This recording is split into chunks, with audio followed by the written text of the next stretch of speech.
আসসালামু আলাইকুম বন্ধুরা, আমাদের শরীরে প্রায় 1.4 কেজি বা 10 ট্রিলিয়নের মতো গুড ব্যাকটেরিয়া বা প্রোবায়োটিক থাকে। আমরা যখন খাবার খাই তখন এই গুড ব্যাকটেরিয়াগুলো আমাদের খাবারকে সুন্দরভাবে ডাইজেস্ট করে শরীরের অর্গানগুলোতে সুন্দরভাবে পৌঁছায় দেয়। আর শরীরে যখন বহিঃশত্রুর আক্রমণ হয় তখন এই গুড ব্যাকটেরিয়াগুলো সংঘবদ্ধভাবে সেই শত্রুর বিরুদ্ধে লড়াই করে। এজন্য শরীরে গুড ব্যাকটেরিয়ার পরিমাণ ঠিক রাখা অত্যন্ত জরুরি। শরীরে যদি গুড ব্যাকটেরিয়ার পরিমাণ ঠিক না থাকে তাহলে অপুষ্টি, আইবিএস, ক্রনস ডিজিজের মতো মারাত্মক ধরনের ব্যাধি দেখা দিতে পারে। কিভাবে শরীরে গুড ব্যাকটেরিয়ার পরিমাণ ঠিক রাখবেন? ফাইবার জাতীয় খাবার খেলে শরীরে গুড ব্যাকটেরিয়ার পরিমাণ ঠিক থাকে। বিশেষ করে যদি কাঁচা পাতা খাওয়ার অভ্যাস থাকে, কাঁচা পাতায় প্রচুর ফাইবার পাওয়া যায়। কাঁচা পাতা খেলে গুড ব্যাকটেরিয়া উৎপাদন ঠিক থাকবে।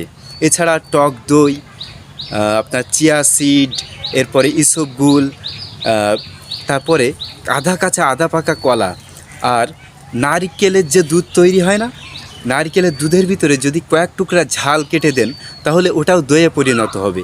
ওটাতেও গুড ব্যাকটেরিয়া বা প্রোবায়োটিক পর্যাপ্ত পরিমাণে উৎপাদন হবে শরীরে। আমাদের কিছু ভুলের কারণে শরীরে গুড ব্যাকটেরিয়াগুলো মারা যায়। যেমন অধিক পরিমাণে সফট ড্রিঙ্কস খেলে, বেশি পরিমাণে অ্যালোপ্যাথি ওষুধ বিশেষ করে অ্যান্টিবায়োটিক খেলে, বা ঘন ঘন যদি আমরা হ্যান্ড স্যানিটাইজার দিয়ে হাত ধুই বা ফেস ওয়াশ দিয়ে মুখ ধুই, এতেও গুড ব্যাকটেরিয়াগুলো মারা যায়। গুড ব্যাকটেরিয়া হলো আমাদের শরীরের সোলজার্স।